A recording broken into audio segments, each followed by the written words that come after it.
People think a contract is just paper. It isn't. A contract is a cage, and somebody has to build the bars, weld the hinges, and hide the key where nobody thinks to look. For 19 years, I was the person who built the cage. I'm Renata Coyle. Everybody calls me Ren, except my mother, who still calls me Renata Marie when she's disappointed in me, which is often because I never remarried after Doug left, and because I waste my brilliant mind on paperwork, her words, not mine. I was Chief Licensing Architect at Viridian Systems.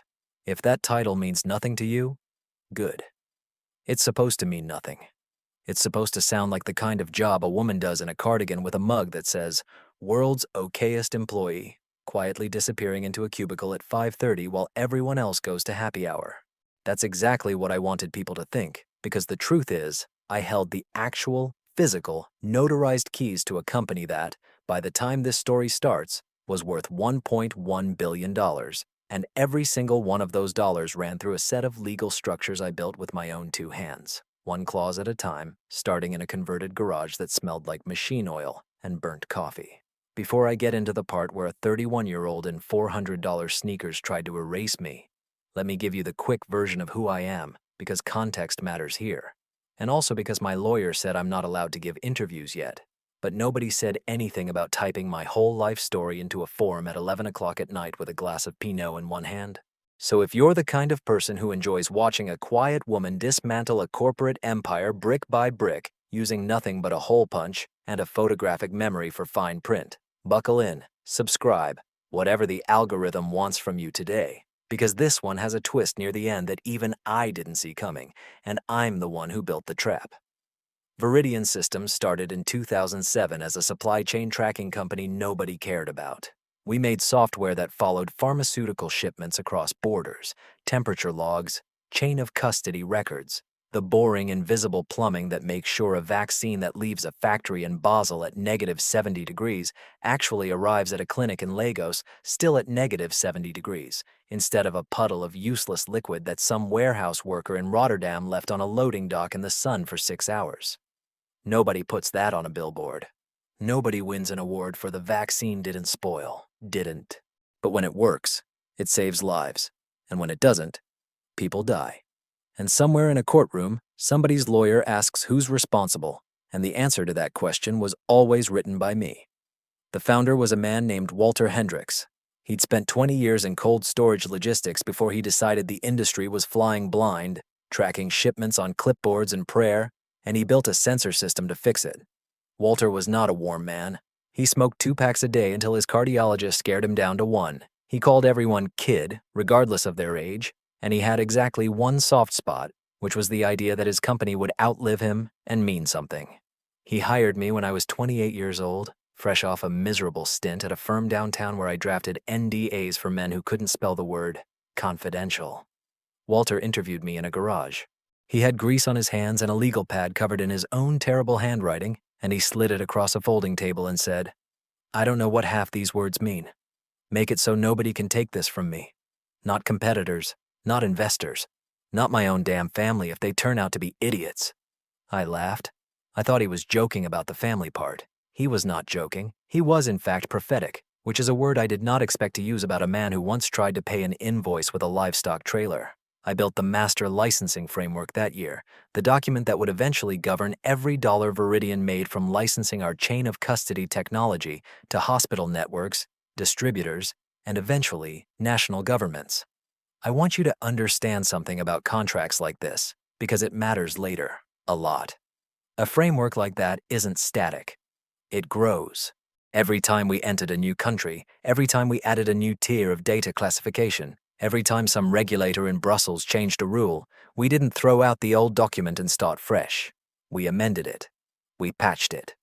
Over 19 years, that original 40-page framework grew into something closer to 600 pages of accumulated law, cross-references, and defined terms, a living organism built on top of a foundation poured back in 2007. And here's the thing about foundations. Nobody looks at them once the building goes up. Everybody just assumes the ground floor is solid because the penthouse has a nice view. I was the only person alive who still remembered what was poured into that foundation. And why? Let me give you one example. because I think it explains better than anything else why Walter trusted me the way he did, and why, later, that trust turned out to matter so much more than either of us understood at the time. In the spring of 2014, we came within about 11 hours of losing the entire company over a single misplaced comma.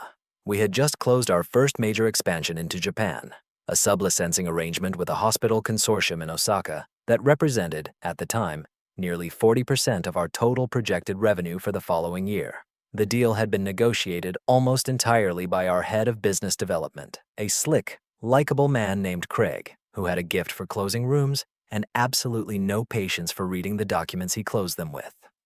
2 days before signing, at 11 o'clock at night, I was doing what I always did before any major execution, a final line-by-line review of the entire document stack, and I found it. A single misplaced comma in the currency conversion clause, buried on page 112 of a document nobody else had read past the executive summary, that had the technical effect of denominating the entire multi-year royalty structure in Japanese yen rather than United States dollars, an error that, left uncorrected, would have exposed Viridian to catastrophic currency risk over a decade, potentially cutting our effective revenue from that single deal by more than 60% if the yen depreciated the way every currency analyst in the room predicted it eventually would. I called Walter at 11:40 at night. He picked up on the second ring, because Walter always picked up. A habit I came to understand later was less about work ethic and more about a low-grade permanent fear that any call arriving after 10 p.m. meant something was already broken beyond repair. I explained the comma. I explained the currency exposure. I explained that the Osaka Consortium's legal team had a signing ceremony scheduled for the following afternoon. An actual ceremony with photographers, because that was apparently how these things were done in that particular corner of the industry, and that if we didn't fix the clause before that ceremony, we would either have to embarrass ourselves by delaying a deal that had already been publicly announced, or sign a document that could quietly bankrupt the company inside of 8 years. Walter didn't yell. I want you to understand that about him, because it's easy to make a dead man sound like a saint in a story like this, and he genuinely wasn't one. He was often difficult and frequently unreasonable about things that didn't matter, but on the things that did matter, he had a specific, steady kind of calm that I've spent the rest of my career trying to replicate. He said, "Can you fix it tonight?" I told him I could redline the clause myself, but I needed someone from the Osaka side to accept the correction before their legal team walked into that ceremony, and it was already 1 in the afternoon in Japan, and Craig, the business development lead who'd actually built the relationship, was unreachable, celebrating what he assumed was already a closed deal at a golf resort in Palm Springs with his phone turned off. So Walter did something I've never forgotten. He got in his car at midnight, drove to my house, sat at this exact dining room table you've been picturing this whole story, and stayed with me until 4 in the morning while I redrafted the currency clause myself, cross-referencing 3 prior agreements to make sure the correction was airtight, drafting a courteous, face-saving explanation in language calibrated for a culture where an outright admission of a drafting error carries real reputational weight. And then, because Walter happened to know the chairman of the Osaka Consortium's board personally from an industry conference years earlier, he placed the world's most excruciating international phone call at 4 in the morning, his time, 1 in the afternoon theirs, and personally, humbly, asked for 48 hours to correct what he called an internal quality control failure on our end that we caught before it could cost your organization a single dollar.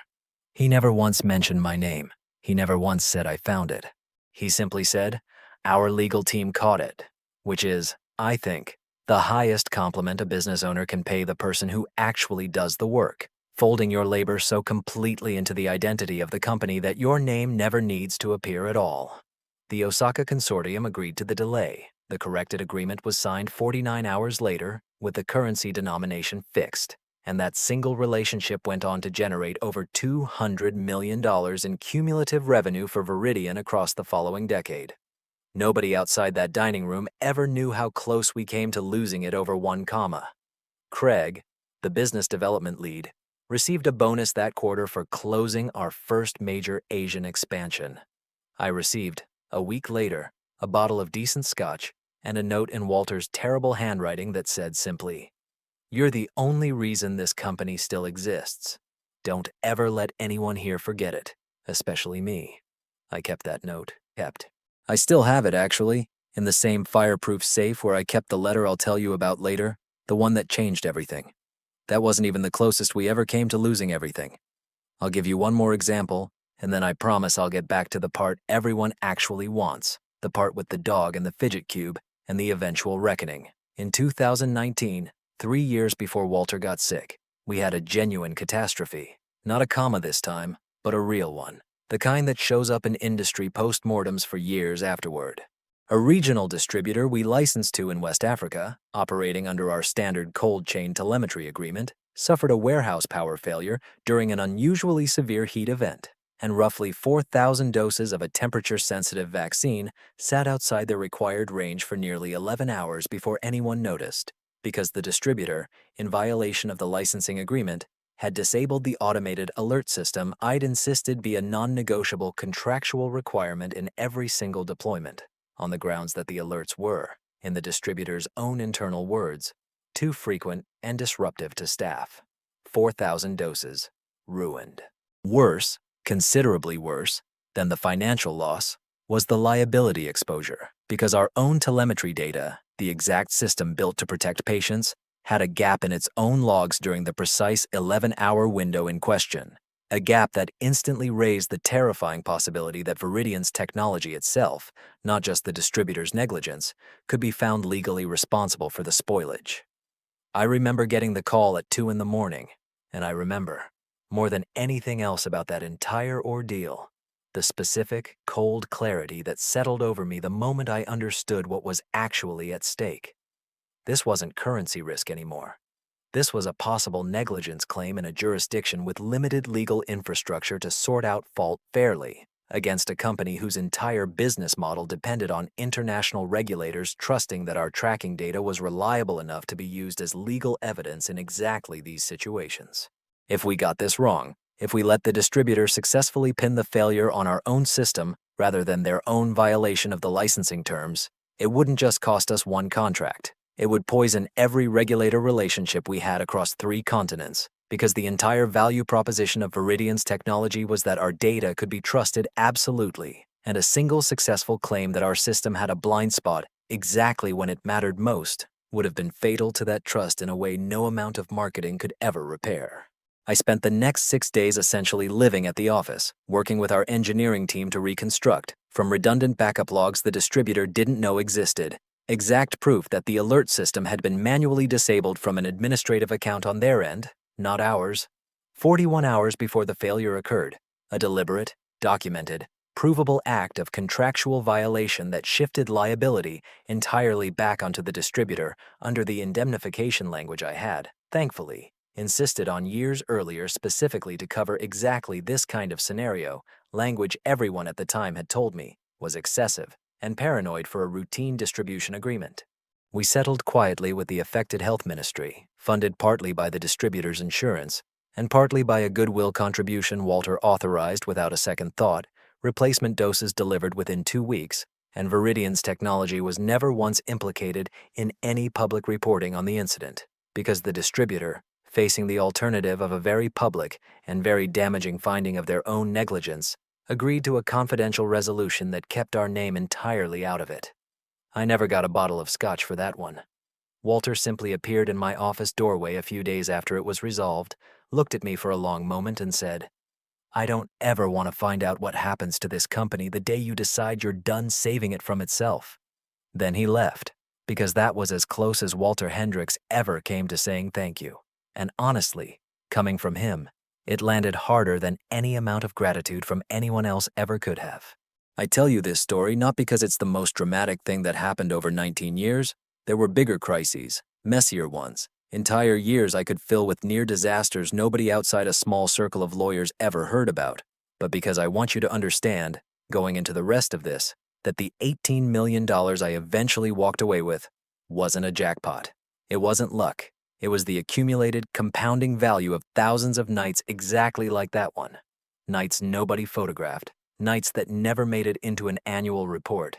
Nights that simply kept a company alive long enough to become worth stealing from later. Walter died 14 months ago. A stroke, sudden, no warning, the kind of death that leaves a company completely unprepared because the man who ran it never once discussed succession, since discussing succession would have required admitting he was mortal, and Walter Hendricks did not believe in mortality any more than he believed in quarterly performance reviews.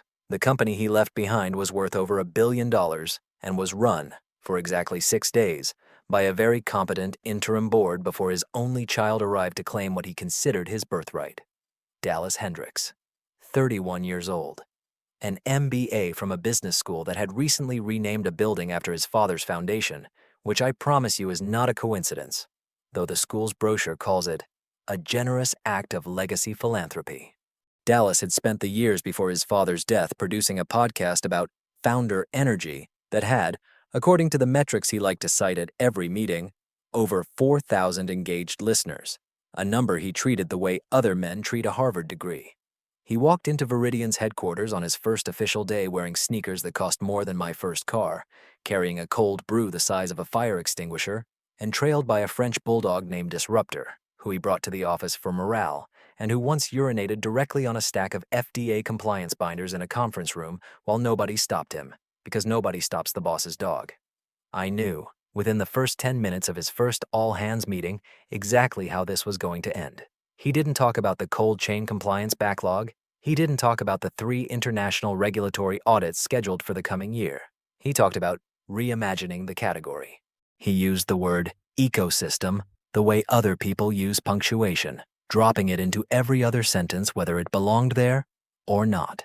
He announced, with the breathless energy of a man who had just discovered fire, that Viridian was going to pivot toward Web3 traceability, whatever that meant, and that the licensing department, my department, the 19-year-old machine that generated 91% of the company's actual revenue, was, in his words, a legacy cost center that needs to modernize or get out of the way.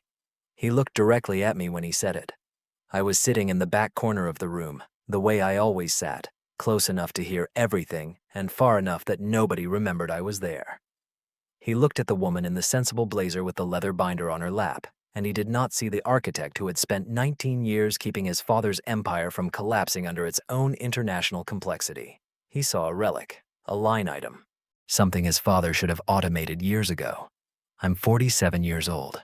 I would like the record to reflect that 47 is not a legacy cost center. 47 is the age at which a woman finally has enough leverage, enough institutional memory, and enough patience to watch a fool walk very slowly into a trap she built before he was old enough to drive. But I'm getting ahead of myself. Let me take you back to the beginning of the end, because the details matter. And because if I skip straight to the part where I make a 31-year-old man cry in a glass conference room, you won't understand why it felt less like revenge and more like architecture finally being tested the way it was designed to be tested. I keep bees. I should tell you that now, because it comes up later, and because it explains something about how my mind works that a resume never could. I have 4 hives in the back corner of my property, behind a fence Doug built the summer before he left me for a Pilates instructor named Brandy, spelled with a Y, which I have decided is the most honest thing about their entire relationship. I got into beekeeping the year my marriage ended because a therapist I saw exactly twice told me I needed a hobby that produced something tangible, and because I liked the idea of a system where every single member of the colony has a defined role, where the queen doesn't scream or throw fidget spinners across a conference table. She simply exists at the center of a structure that runs itself because the structure is sound. A colony doesn't survive because the queen is loud. It survives because somebody built the comb correctly the first time. I think about that a lot. I thought about it especially during my last year at Viridian, watching Dallas Hendricks mistake volume for leadership, mistake motion for progress, and mistake inherited comb for something he built himself. Walter used to come find me in my office late on Friday afternoons, after everyone else had gone home, and he'd sit in the chair across from my desk with a cigar he wasn't supposed to smoke indoors and ask me to explain, again, slowly, why we couldn't just do whatever the newest hotshot salesperson wanted to do that week. I explained jurisdiction stacking to him more times than I can count. I explained why a licensing agreement with a distributor in Seoul couldn't use the same boilerplate as one in São Paulo, why data sovereignty laws in the European Union meant our cold chain telemetry couldn't simply live in the cloud the way our engineers casually assumed everything could, why one careless clause in a country with strict pharmaceutical liability law could expose the entire parent company to a lawsuit that would erase a decade of profit in a single verdict. Walter never fully understood the mechanics. He didn't need to. He understood the stakes, and he understood that the person who did grasp the mechanics needed to be protected because she was the only thing standing between his company and a catastrophe he couldn't see coming. That's why, in 2007, sitting in that garage with grease under his fingernails, Walter insisted on something unusual in my very first employment contract, something I initially thought was almost sentimental, a kind of superstition from a man who'd been burned before by a business partner who'd walked off with half his first company. He wanted a provision that protected me specifically in the event that someone, someday, tried to push me out without cause. He'd been the guy who got pushed out once, from a logistics company he co-founded in his 20s, by a partner who forged a signature on an amendment and diluted him into irrelevance before he even understood what had happened. Walter never wanted that to happen to the person who held his company's real architecture in her head. So Section 11 of my employment agreement, drafted on a legal pad in a garage that smelled like transmission fluid, granted me a royalty interest, 1 3/4% of gross international licensing revenue generated from any structure I personally authored, vesting immediately and irrevocably upon involuntary termination without cause, retroactive to the date each structure was deployed. At the time, our international revenue was approximately $11,000 a year from a single distributor in Ontario. 1 3/4% of $11,000 is nothing. It was a nice gesture from a paranoid man to a 28-year-old lawyer he trusted.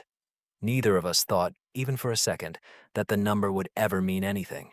The other provision, the one that actually matters to this story, the one I want you to remember, is buried in the master licensing framework itself, not in my personal contract. It's Section 9C, what I privately called, even back then, the chain of title provision, though Walter, who loved a dramatic name for anything he was proud of, insisted on calling it the Ironclad Clause whenever he'd had 2 whiskeys and wanted to brag about it to investors. The provision states that any amendment expanding the territorial or custodial jurisdiction of the licensed technology, meaning any amendment that allows Viridian's tracking architecture to be sublicensed or resold into a new country or regulatory zone, must be countersigned in wet ink, physical pen on physical paper, notarized by both the founding licensor and the chief licensing architect. Not a digital signature, not an electronic initial dropped into a PDF by an intern at 11 at night before a deal closing. Wet ink, in person, witnessed. Failure to comply doesn't just make the amendment unenforceable going forward. It renders the amendment void ab initio, void from its inception, as though it had never existed at all, retroactively, from the moment it was signed. We built that provision because Walter had watched his old business partner exploit exactly this kind of loophole, a digital rubber stamp used to smuggle through a change nobody with real authority had actually reviewed. We joked about it constantly in the early years. We called it the blood oath, because Walter liked to say that if anyone ever tried to expand this company's reach without both of our actual physical signatures, wet like blood, on actual paper, they'd trigger a landmine buried so deep in the foundation that nobody would find it until it went off. I want to be honest with you. For a long time, I thought of that clause as a monument to an old man's paranoia, not a functioning weapon. Companies grow, deals move fast. Somewhere around 2017, when we started expanding rapidly into the European Union and Southeast Asia, the pace of deal-making made wet ink countersignatures feel like an antique inconvenience, a fax machine in a world of instant messaging. Our outside counsel at the time told us digital signatures were industry standard, fully compliant. Nobody litigates this anymore. Walter was getting sicker by then, spending more time at his place in Florida than in the office, and when the Global Expansion Amendment came up for signature in the spring of 2018, the amendment that would allow Viridian to sublicense its architecture to distributors across the entire European Union and, later, several countries in Asia, he signed it electronically from a hospital bed, and I signed it electronically from my desk, because everyone around us said it didn't matter, because the deal was worth too much money to slow down for a notary, because I was tired, and it was Thursday, and I wanted to go home. I knew, somewhere in the back of my mind, that this technically violated Section 9C. I want to be fully transparent with you about that, because I've read enough forum comments in my life to know somebody's going to accuse me of having engineered a trap from day one, and that's not quite true. What happened is closer to this. I let it slide because I trusted the people I worked for. I let it slide because Walter was dying, and I loved him like the difficult father I never had, and I wasn't going to make his last good year about notary appointments. I let it slide because the company was thriving, and I was thriving alongside it, and because somewhere in my head, without ever consciously deciding it, I filed the violation away as insurance rather than sabotage. A loaded gun left in a drawer, not because I planned to use it, but because a person who spends 19 years building fortresses does not throw away a working weapon just because the war seems to be over. The Global Expansion Amendment, digitally signed and technically defective, became the engine of Viridian's growth for the next 6 years. It's what let us sublicense our cold chain architecture to a distributor network across the European Union. It's what let us expand into hospital systems in Singapore, Brazil, and eventually the Gulf states. By the time Walter died, that single amendment was underwriting roughly $790 million of the company's cumulative international revenue, and every single dollar of it rested on a signature that, under the exact language of a document I had written myself 11 years earlier, had never legally existed. I told you the devil lives around page 4, paragraph 3, subsection B. I wasn't being cute. I was giving you a map. Before I get into exactly how Dallas found himself standing directly on top of that map without ever realizing it existed, let me paint the picture of what his first 10 months actually looked like inside the building. Because I think it matters. And because I've noticed people online tend to assume a story like this must involve one big cartoonish villain moment, when really it's usually 100 small ones, each individually survivable, that add up into something structurally fatal. Dallas's very first move as CEO before he'd even finished unpacking his father's old office was to rename every department using language borrowed almost entirely from a leadership podcast he was fond of quoting.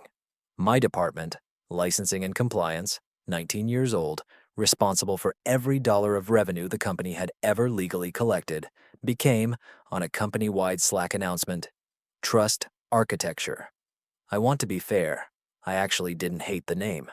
What I hated was that it came with a new mandate, delivered in the same announcement, cutting our review timeline for new international contracts from an average of 11 business days down to 48 hours, to match the velocity of a modern platform company, with no corresponding increase in headcount, no additional review tools, nothing but a deadline pulled directly out of a keynote speech and imposed on people who were already, quietly, drowning. He brought in a Chief Vibes Officer in his second month, a title I did not invent, a title that appeared, unironically, on an actual org chart distributed to the entire leadership team, filled by a former college roommate of his named Chase, whose primary qualification, as far as anyone could determine, was a large personal following on a platform where he filmed himself giving unsolicited business advice in his car. Chase's main contribution over the following months was a company-wide initiative called Founder Fridays, in which employees were encouraged to submit disruptive ideas through an anonymous online form, several of which, I want you to know, involved genuinely suggesting we abandon our regulatory compliance obligations in certain international markets because, in the words of one particularly memorable submission, rules are just the training wheels of companies that haven't figured out product market fit yet. I want you to sit with the fact that this sentence was said, out loud, in a real meeting, about pharmaceutical cold chain compliance, the violation of which can and does result in spoiled vaccines and, in the worst documented cases across our industry, actual patient deaths. He fired our compliance operations director, a soft-spoken, extremely competent man named Arturo Salinas, who had been with the company for 11 years. In his fourth month, replacing Arturo's entire function with a subscription to an automated compliance tool that, when I quietly tested it myself against 3 historical contract disputes we'd actually litigated, correctly flagged the risk in exactly one of the 3, and confidently, cheerfully, in complete paragraphs with no hedging whatsoever, missed the other 2 entirely, one of which had cost the company $400,000 in an actual settlement back in 2019. I printed the tool's incorrect analysis and kept it in a drawer. I don't know why, exactly, except that some instinct told me it might be useful evidence someday of exactly how little diligence was being applied to decisions that used to require actual diligence. He brought Disruptor, the French bulldog, to nearly every meeting, including, memorably, a call with a regulatory attorney representing a distributor in Riyadh, during which the dog could be heard, unmistakably, on speakerphone, being sick on the conference room carpet while Dallas continued discussing go-to-market velocity without missing a beat or acknowledging the sound at all, as though a vomiting dog were simply an accepted ambient feature of doing business in the new Viridian. None of these things individually would have destroyed the company. A leadership team can survive a chief vibes officer. It can survive a nauseated dog. What it cannot survive, long-term, is a chief executive who treats every structural safeguard built into the business as an aesthetic choice from an earlier, less enlightened era, rather than as the actual load-bearing architecture keeping the entire enterprise from collapsing the moment anything, went wrong internationally. Every one of these small moments was, in its own quiet way, Dallas telling everyone in that building exactly how little he understood about what he'd inherited, and exactly how little interest he had in learning. I filed each one away, the way I file everything away, not out of malice, not yet, but because an architect who has spent 19 years reading warning signs does not simply stop reading them the moment the person generating them happens to share a surname with the man who signed her first paycheck. Dallas didn't know any of this. I want to be very clear about the scale of what he didn't know. He didn't know the amendment was defective. He didn't know his own father had built a trapdoor into the company's foundation specifically to punish anyone who tried to seize control through a shortcut. He didn't even know the trapdoor existed. He inherited a fortress and assumed the walls were load-bearing simply because they were tall and had his family's name carved above the door. He never once asked how the fortress was built, because asking would have required admitting there were things he didn't understand, and admitting that was not a skill Dallas Hendricks possessed. I should tell you a little about where Dallas actually came from, because I think it explains him better than any of his podcast appearances ever could, and because I don't want you walking away from this thinking he arrived fully formed as a cartoon villain with nothing underneath the sneakers. Walter had Dallas late, in his 40s, with a second wife who left when Dallas was 9, and Walter, guilt-ridden and completely unequipped to raise a child alone while simultaneously building a company from a converted garage, did what a lot of self-made men of his generation did. He substituted money for time. Dallas grew up with a nanny, then a series of expensive boarding schools, then a state school his father's donations quietly upgraded into a considerably more prestigious one, then the business school with the library wing, each institution a little further removed from the actual mechanics of how his father's fortune had been built. He was not, by most accounts, a cruel child. Fatima once told me, secondhand, through a former nanny she happened to know socially, that young Dallas had genuinely loved his father, had begged, repeatedly, as a teenager, to be allowed to spend a summer working the loading docks at the original warehouse, an offer Walter refused every single time, telling him, according to the nanny, "That's not the kind of work that's going to be yours to do, kid. You're going to run the whole thing someday. You don't need to know how to drive a forklift." I think about that refusal a great deal, actually, more than I expected to when I first heard the story. Walter built me into an architect by handing me impossible problems and standing over my shoulder until I solved them correctly. He built his own son into something closer to a mascot by protecting him from every single problem difficult enough to teach him anything. It's not that Dallas was incapable of learning the business. It's that nobody, including the man who loved him most, ever once let him try. And by the time he inherited the keys to a company he'd never been allowed to actually touch, the only tools he had left to reach for were the ones he'd picked up secondhand from business school case studies and a podcast industry that rewards confident vocabulary far more than it rewards actual competence. I don't say any of this to excuse what happened next.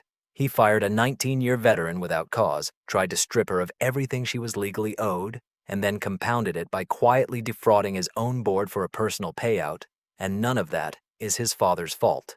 That's a choice a 31-year-old man made with his own 2 hands. But I think there's something genuinely sad underneath all of it, about a boy who spent his whole childhood being told the forklift wasn't his to drive, and then, the one time in his life a licensing architect handed him an actual provable math-based problem, reached instinctively for volume and confidence instead of humility, because volume and confidence were the only tools anyone had ever actually let him practice. The first real collision happened about 10 weeks into his reign in a Tuesday strategy meeting about our renewal negotiations with a distributor network in the Gulf states. I was walking the executive team through a genuinely delicate situation, a sub-licensing structure in 3 different countries with 3 different data residency requirements, explaining why we couldn't simply copy the same contract language across all 3 markets without triggering a compliance review in at least one of them.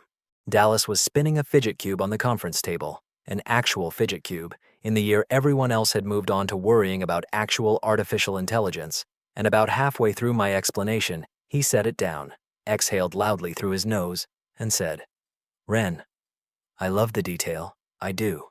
But you're a details person, and I need us to be a vision company right now.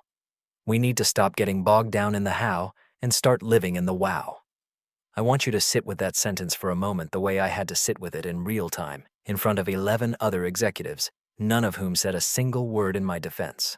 I lowered my glasses, the way I do when I need someone to understand I am being extremely serious, and I said, "Dallas, if we simplify the Gulf states language the way you're describing, we trigger a default provision in our master agreement with the Kessler Pharma Group in Germany. We lose the entire European market inside of 90 days. That's not detail.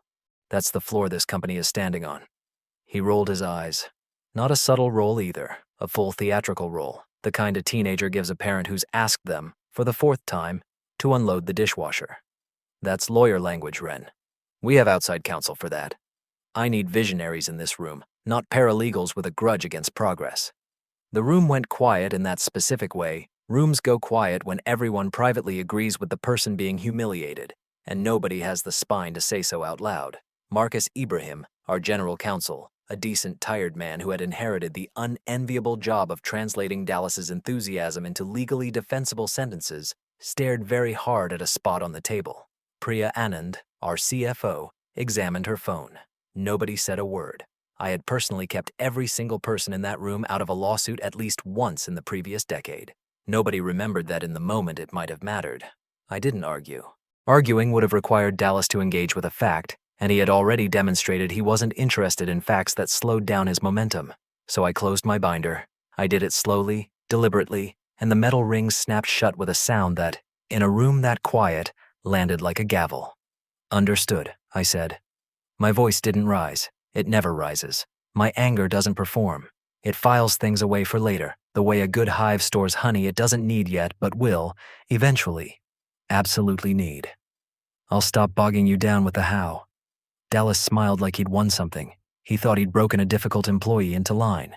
What he'd actually done, though he had no way of understanding it, was confirm for me, beyond any doubt, that he intended to keep making decisions with no regard for the architecture underneath him, and that sooner or later, that architecture was going to buckle in a way only I would know how to read. There was one person in that building who did understand what was happening, and her name was Fatima Ose. Fatima was 26 years old, a licensing analyst 2 levels below me, sharp in the specific way that gets overlooked in open-plan offices because she didn't perform confidence loudly. I'd mentored her since she joined as an intern, taught her how to read a cross-border indemnity clause the way some people teach their kids to read a map, and she had, somewhere along the way, become the closest thing I had to family inside that building. Fatima noticed things. She noticed that Dallas's new strategic partnerships team kept requesting expedited digital sign-off on international amendments without looping in compliance. She noticed that IT had quietly restricted document retention access for anyone below director level, right around the time Dallas started talking, in increasingly specific terms, about streamlining legacy departments. She started forwarding me things. Not confidential things, nothing that would have gotten her fired for cause, just small, quiet observations, screenshots of internal calendar invites, a Slack thread about restructuring options, the kind of low-level intelligence that told me, weeks before it happened, that the machine was winding up to fire me. I want to tell you honestly that I wasn't scared when I understood that. I want to tell you I felt something closer to relief. 19 years is a long time to hold a loaded weapon you never intended to use. There's a particular kind of exhaustion that comes from being the only adult in a building full of people playing dress-up as executives, and somewhere in my chest, underneath the professional calm I'd cultivated since my 20s, a small, unkind part of me had started, quietly, to want this. Not the firing itself. I didn't want to lose my income, my health care, the routine that had structured my life since my divorce. But I wanted, badly, for someone to finally understand what 19 years of invisible labor was worth. And I understood, with the particular clarity that only comes from watching a fool underestimate you in real time, that Dallas Hendricks was never going to understand it voluntarily. He was going to have to be shown. So I went home that night, the night of the Fidget Cube meeting, and instead of pouring myself a glass of wine and going to bed the way I normally would, I sat down at my dining room table with a cup of chamomile tea, and I began, very quietly, very methodically, to prepare.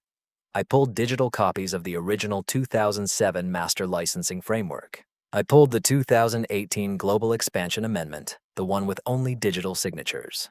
I cross-referenced every international contract signed under that amendment for the past 6 years, cataloging counterparties, dates, and revenue figures into a spreadsheet that, by the time I finished 3 weeks later, ran to over 400 rows.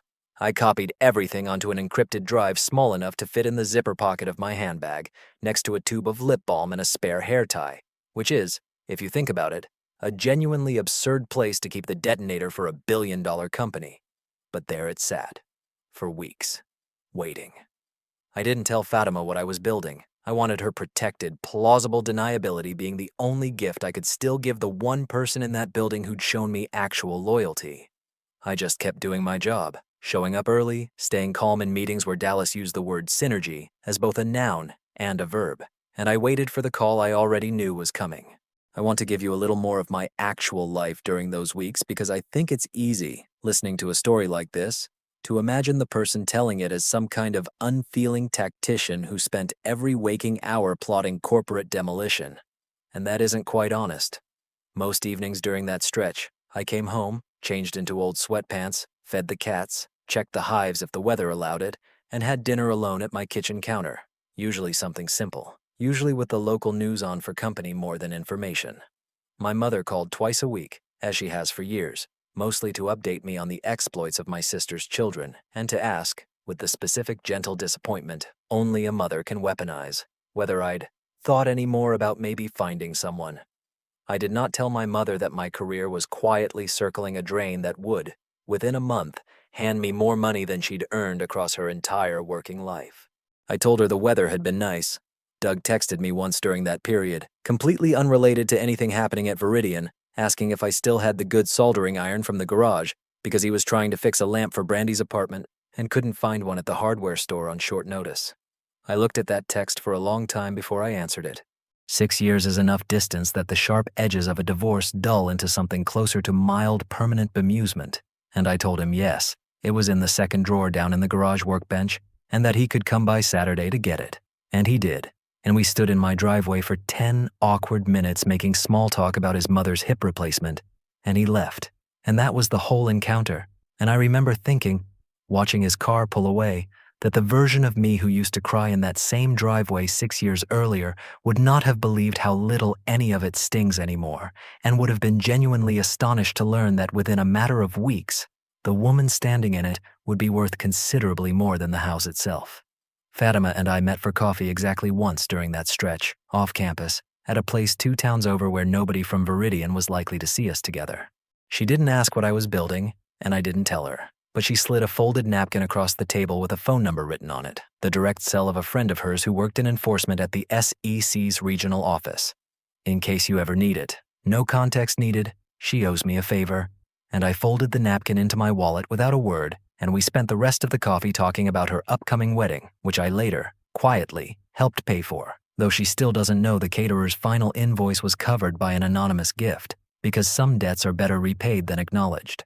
I tell you all of this not because it moves the plot forward exactly, but because I think the ordinary texture of a life matters just as much as the extraordinary event sitting in the middle of it. I wasn't a machine during those weeks. I was a tired, occasionally lonely 47-year-old woman with bees to check and a mother to manage, and an ex-husband who still, apparently, thought of me as the household's designated hardware department. I was also, simultaneously, quietly assembling the most consequential legal argument of my career. Both things were true at once. That's usually how real life works, whatever the eventual headline ends up saying about you.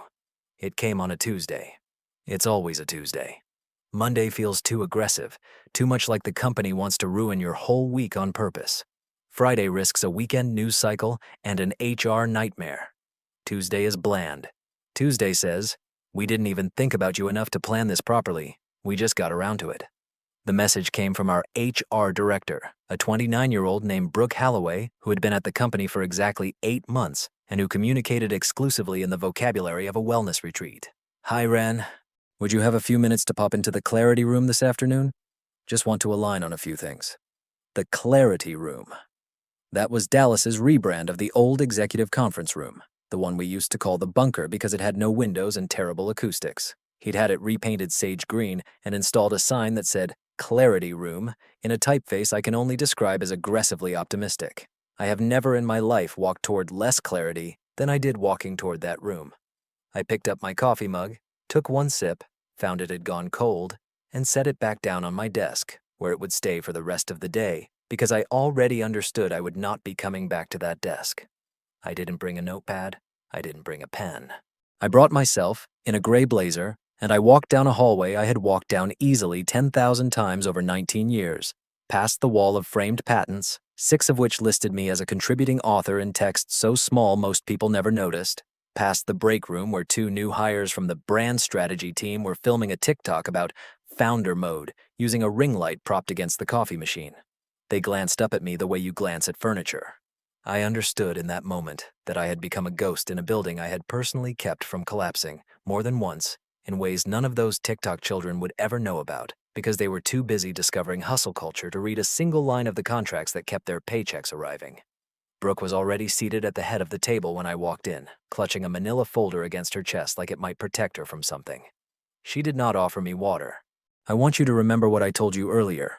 If they offer water, some part of them still feels guilty. If they don't, they've already decided you're gone, and there's no reason to waste the courtesy.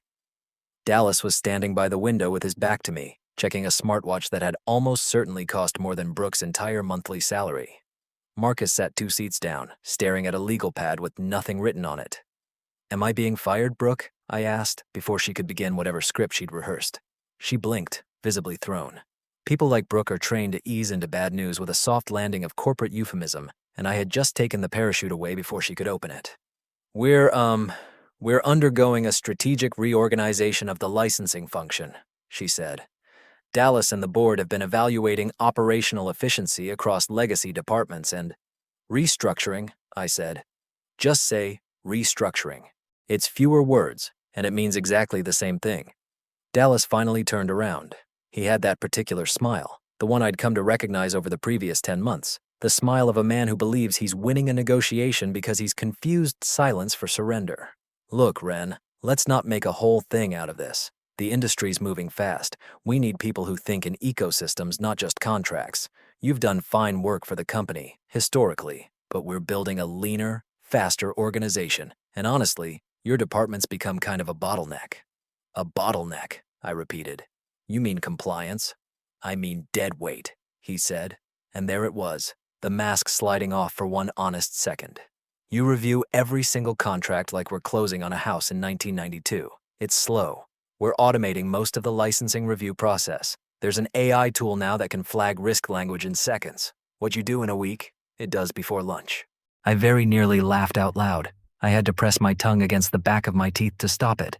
An AI tool understanding the interplay between a force majeure clause in a Bahraini distribution agreement and a data localization statute passed 8 months earlier in Riyadh, cross-referenced against a jurisdictional carve-out buried in an amendment from 2015. Good luck. Godspeed. Please, for the love of everything, let them try. So I'm redundant, I said instead. Your role has been eliminated, Brooke corrected quickly, sliding a thick packet across the table like she was diffusing something. Effective today, we've structured a severance package, 2 weeks per year of service, capped at 6 months, plus outplacement support to help refresh your resume. 6 months of pay for 19 years of holding a company together with legal architecture nobody else in that room could even read. It was, quite literally, insulting math, but I let the number sit there on the table without touching it. Not yet. And my vesting schedule, I asked. My equity. Dallas waved a hand, already bored, already thinking about lunch. Standard terms. Anything unvested is forfeited. You wrote that policy yourself, actually, for what it's worth. He said it like a gotcha, like he was using my own work as a weapon against me, the way people who have never built anything love to imagine irony where there's only precision. I did write that policy, I said. I wrote it for employees. I didn't write it for founders and their families. I watched something flicker behind his eyes, confusion mostly, the vague sense that a joke had landed somewhere he couldn't quite locate. Never mind, I said, standing up, smoothing my blazer. I'll sign a separation agreement. But before I do, I need 2 documents. A certified copy of my original 2007 employment contract and a printed copy of today's termination notice stating the reason for my separation. We can't give you computer access, Brooke said quickly, panic edging into her voice. Security protocol. After termination, we have to. I don't need a computer. I need paper, hard copies, both documents, signed and dated, before I leave this room. I let my voice stay perfectly level. The state requires original hire documentation for unemployment benefit calculations on long tenure employees. It's a compliance requirement. This was, I should confess, almost entirely fabricated bureaucratic nonsense. The kind of sentence that sounds so tediously official that people who fear paperwork more than they fear lawsuits simply comply rather than ask a single follow-up question. Dallas and Brooke both belonged, unmistakably, to that category of person. Fine, Dallas sighed, checking his watch again. Whatever gets this done faster. I've got a call with our Web3 advisory board in 20 minutes. Brooke scurried out to print the documents, leaving Dallas and me alone in that green room for exactly 90 awkward seconds, during which he studied me the way you study an animal at a zoo that hasn't done anything interesting in years and you're waiting for it to. You think I'm making a mistake, he said finally. He wanted a fight. He wanted me to raise my voice so he could later describe me as emotional, unstable, difficult. All the words men like Dallas reach for when a woman doesn't collapse the way they expect her to. I think you're doing exactly what I assumed you'd do the day you walked in with that dog, I said. You're pruning a tree because you think the leaves look messy, without once asking whether the roots are the only thing keeping it standing. We'll be fine, he said, with the confidence of a man who has genuinely never once, in his entire adult life, been financially wrong about anything, because his father's money always caught him before the fall registered as a fall. Revenue's on autopilot. It runs itself. Does it? I said, and I made sure it wasn't a question. Brooke came back in, breathless, handing me a thin stack of paper, my original 2007 contract, and a termination notice, dated that day, signed by Dallas Hendricks in blue ink, listing the reason for separation as role elimination due to organizational restructuring. I folded them carefully into a folder I'd brought for exactly this purpose, and did not sign the separation agreement they slid toward me next. I'll take this home to review, I said. Standard procedure. Your own severance packet gives me 48 hours to review before signing. I wrote that clause too, actually. Brooke looked at Dallas uncertain. Dallas shrugged, already halfway to the door, already thinking about his Web3 advisory call. Let her take it. What's she going to do? Sue us for being boring? I stood, smoothed my skirt, and looked him directly in the eye one last time. Goodbye, Dallas. Good luck with the pivot. Yeah, he said, not really looking at me anymore. Bye, Ren. I walked out. I didn't pack a box. I didn't say goodbye to anyone at the front desk, because the woman who usually sat there, a kind 19-year-old named Priya, who was studying nursing at night, had already clocked what was happening from the look on my face and simply mouthed, "I'm sorry," as I passed. I rode the elevator down alone, walked out into the parking lot, and stood beside my car for a full minute in the early autumn sun before I let myself do anything at all. Then I smiled. It was not a nice smile. It was the smile of a woman who has just watched a very expensive, very confident predator wander directly into a trap it didn't know existed and lock the door behind itself out of sheer overconfidence. I got into my car, and I said, out loud, to nobody, "Play something with teeth." My phone, connected obediently to the stereo, chose Fleetwood Mac's The Chain, which felt, honestly, a little too on the nose, but I let it play anyway, all the way home. My house sits at the end of a cul-de-sac that backs onto a stretch of woods, quiet in the particular insulated way you only get once you've paid extra for good windows. No kids, no husband, not anymore. Doug having relocated 18 months ago to a condo closer to Brandy with a wise Pilates studio, a decision I have come to regard with something close to gratitude, since it means I get the whole house, the whole silence, and all 4 beehives to myself. I kicked off my heels at the door but didn't change out of my blazer. I needed the armor a little longer. I poured a glass of Sauvignon Blanc, carried it to the dining room table, and spread the 2 documents Brooke had printed for me next to my laptop. Then I did something I hadn't done in almost a decade. I walked to the hall closet, moved aside a stack of winter coats, and opened the small fireproof safe Walter had given me years earlier, back when he still had a habit of appearing in doorways unannounced with gifts nobody asked for. Inside were backup hard drives, a set of notarized original documents I kept as a personal archive out of nothing but professional caution, and, tucked into a manila envelope I hadn't opened in years, a stack of very old paper that smelled faintly of cigar smoke even after all this time. I want to walk you through the math the way I walked myself through it that night, because the math is the whole story, and because I want you to understand this wasn't a fantasy I conjured out of spite. It was arithmetic. Cold, provable, notarized arithmetic. I pulled the original 2007 Master Licensing Framework and laid it beside the 2018 Global Expansion Amendment. I compared the signature blocks. The original framework required, under Section 9C, wet ink countersignature by the founding licensor and the chief licensing architect, notarized, for any amendment expanding territorial jurisdiction. The Global Expansion Amendment carried two signatures, mine and Walter's. Both entered digitally, both time-stamped from two different continents on the same rushed Thursday afternoon in the spring of 2018. Under the plain language of the clause I had written myself, that amendment was defective from the moment it was executed. Not defective going forward, defective from its inception. Void ab initio, as though it had never happened at all. Which meant that every single international licensing deal executed under that amendment for the past 6 years, every distributor agreement in the European Union, every hospital network contract in Singapore, every government procurement deal in the Gulf states, rested on legal authority that, strictly speaking, did not exist. I pulled up my revenue spreadsheet and started running the number I'd been almost afraid to calculate precisely. Cumulative international revenue collected under the defective amendment. $794 million. $794 million collected by a public company, reported to shareholders in annual filings that explicitly represented the underlying licensing rights as valid and enforceable. I sat back in my chair and let that number breathe in the quiet of my dining room for a long moment. Then I opened the manila envelope from the safe, the one I hadn't touched in years, and found, tucked behind a stack of old stock certificates nobody had bothered to convert to digital form, a sealed letter with my name written on the front in Walter's terrible, cramped handwriting. I had genuinely forgotten it existed. I remembered, vaguely, Walter handing me the envelope at some point during his last good year and telling me, gruffly, not to open it, until you actually need it, kid, and you'll know when that is. And I remembered filing it away and not thinking about it again for years, the way you file away a smoke detector battery you're told to replace someday. I opened it that night, sitting at my dining room table with a defective billion-dollar amendment spread out in front of me, and I read a letter from a dead man that changed the entire shape of what I thought I understood about the previous 19 years.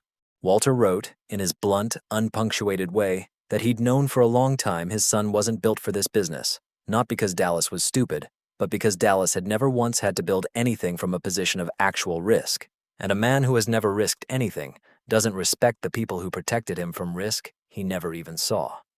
Walter wrote that he'd left Section 9C in the framework deliberately, not casually, not out of paranoia alone, but as what he called a check nobody but you can cash, in case the day comes where somebody with my last name decides you're disposable.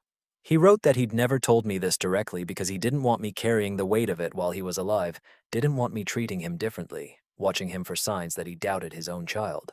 He wrote that he loved Dallas the uncomplicated way a father loves a son he knows he failed to prepare properly for the world, and that he trusted me, above his own lawyers, above his own board, to be the one person who would use the failsafe correctly if it ever came to that, meaning fairly, meaning proportionate, not out of cruelty, but because the company, and everyone whose paycheck depended on it, deserved better than being run by someone who'd never earned the keys. I sat there for a long time after reading that letter. I'm not going to pretend it didn't undo me a little, reading a message from a man who'd been dead over a year, written specifically for a moment he correctly predicted before either of us could have known it was coming.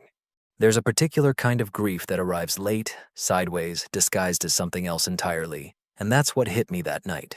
Not rage exactly, something quieter and heavier underneath the rage, the strange ache of realizing that the person who built the cage with me had also, all along, been building a door. I folded the letter carefully and set it aside. Then I got back to work, because Walter Hendricks did not raise me, exactly, but he trained me, and the training held. Grief is for later. Architecture doesn't wait. I pulled my original employment contract next, Section 11, the involuntary termination royalty clause we drafted as an almost sentimental afterthought back when our international revenue was $11,000 a year.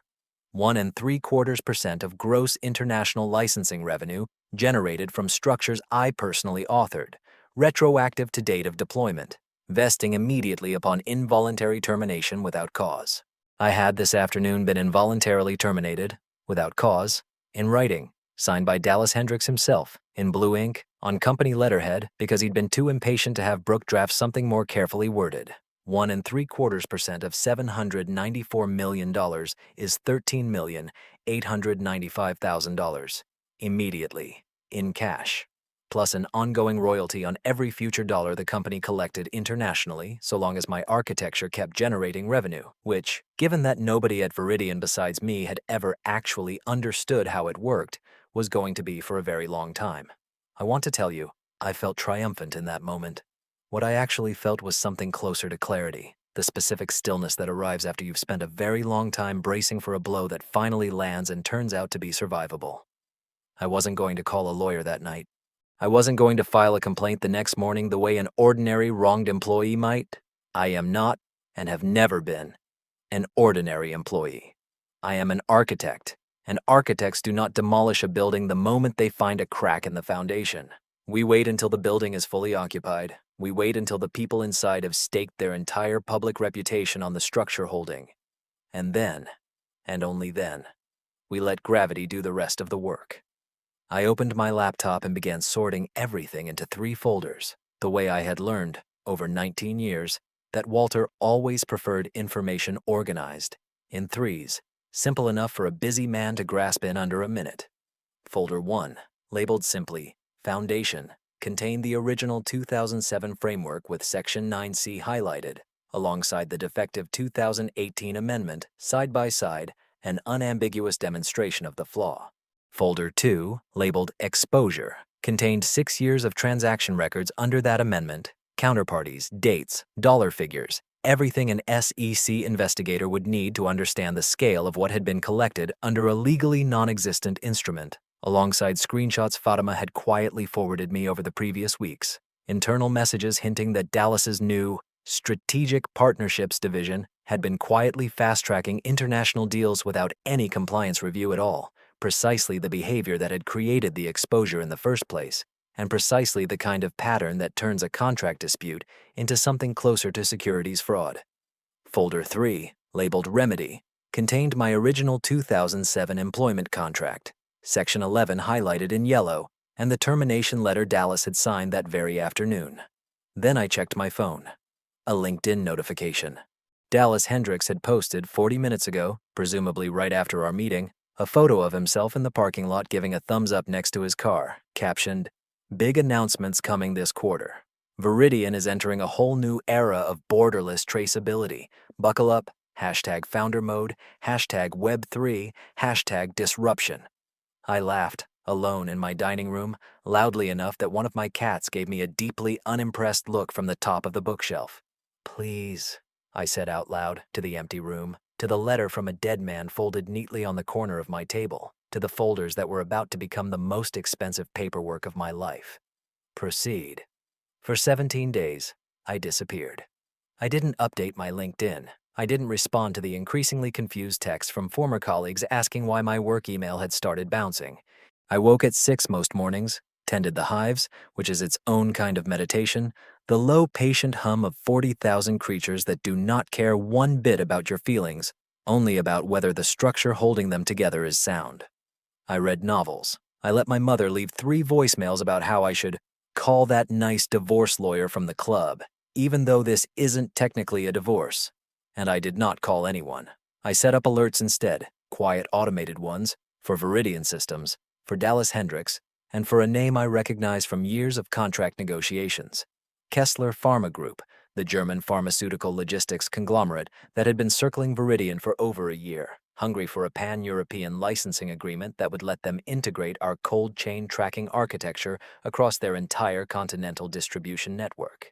It was, everyone inside Viridian knew, The deal Dallas needed to prove to the board he wasn't simply a nepotism hire coasting on his father's name.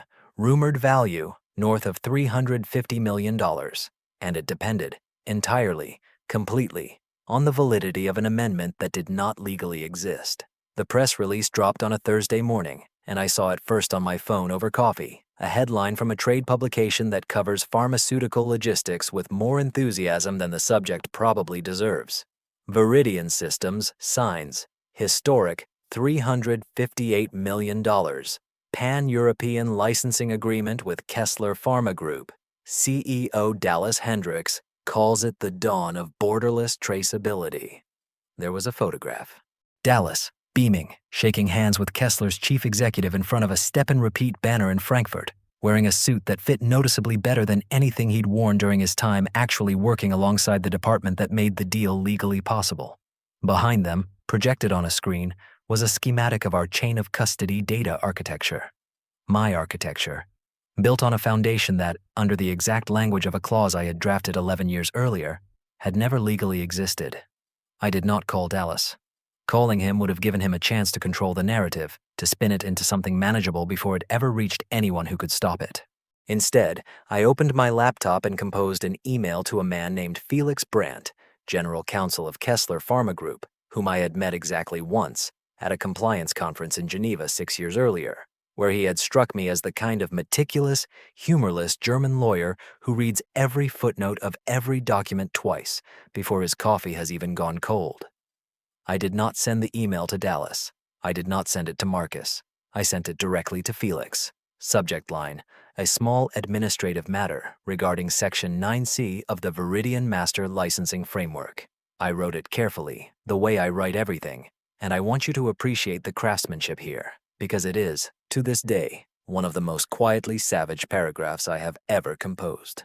I told him I was writing as the original drafting author of the framework governing his firm's newly announced licensing agreement, that I was no longer with Viridian as of several weeks prior and was simply organizing my personal professional records, and that I wanted to flag, purely as a courtesy to a former colleague, a small technical question his compliance team might wish to confirm, namely whether the 2018 Global Expansion Amendment underlying the sublicensing rights involved in his firm's new agreement carried the wet ink, notarized countersignatures explicitly required under Section 9C of the foundational framework. I noted, gently, almost apologetically, that without those signatures, the amendment would be void from inception under the framework's own terms, which would unfortunately mean the sublicensing rights his firm had just paid $358 million for did not, strictly speaking, exist.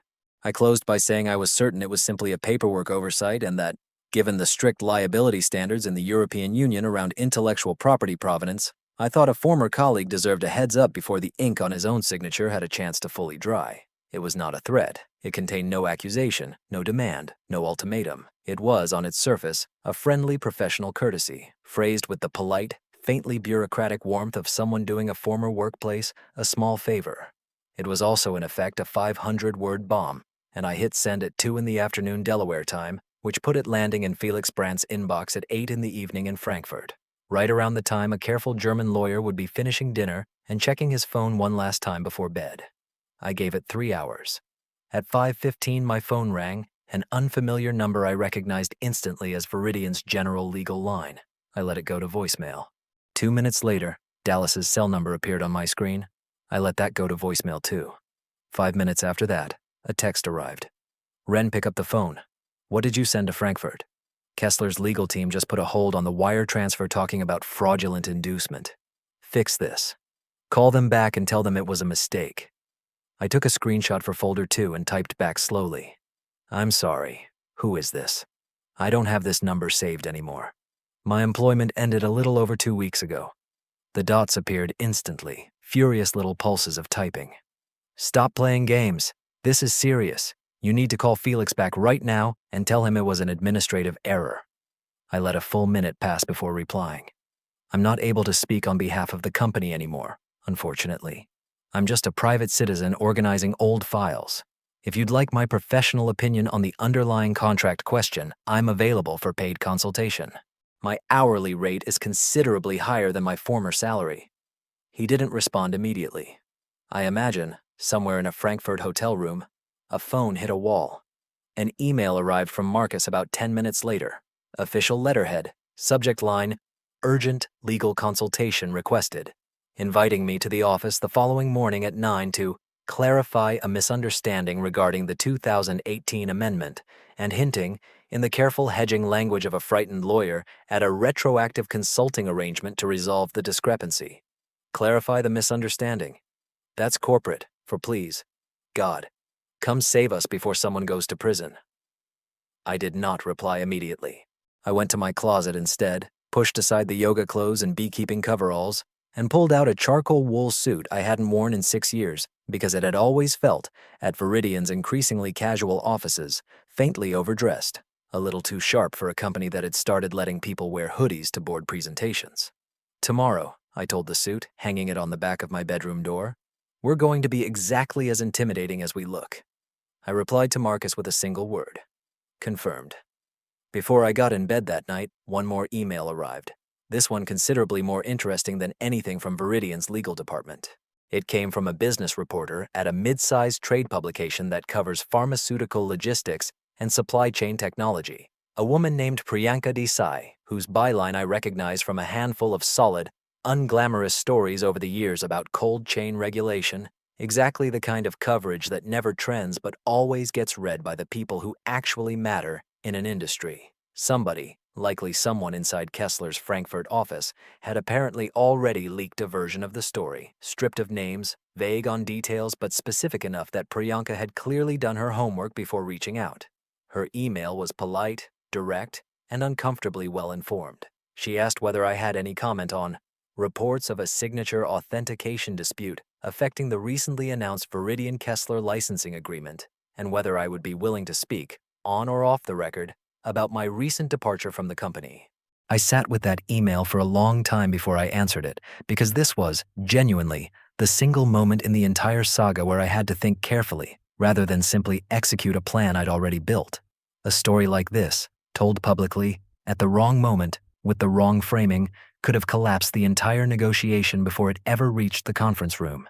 If Viridian's stock took a public hit over a leaked signature scandal before I'd secured my own settlement, Dallas would have had every incentive to stonewall me entirely, to let the company's value crater, and simply wait me out in litigation rather than pay a premium to make the problem disappear quietly. Publicity at that stage wasn't leverage. It was a grenade with the pin already halfway out, and pulling it early would have hurt me at least as much as it hurt them. So I wrote back to Priyanka, carefully, the same way I write everything. I told her I wasn't able to comment on matters involving my former employer at this time, that I appreciated her diligence, and that if her reporting ever reached a point where an on-the-record conversation would genuinely serve the public interest rather than simply generating clicks, I would be glad to revisit the conversation through appropriate counsel. It was a polite, professional non-answer, the kind that tells an experienced reporter absolutely nothing concrete while confirming, by its very carefulness, that there is absolutely something here worth continuing to dig into. I have no doubt Priyanka understood exactly what that email meant. Good reporters always do. That's the actual reason, by the way, that I keep telling you my lawyer hasn't let me talk to the press yet.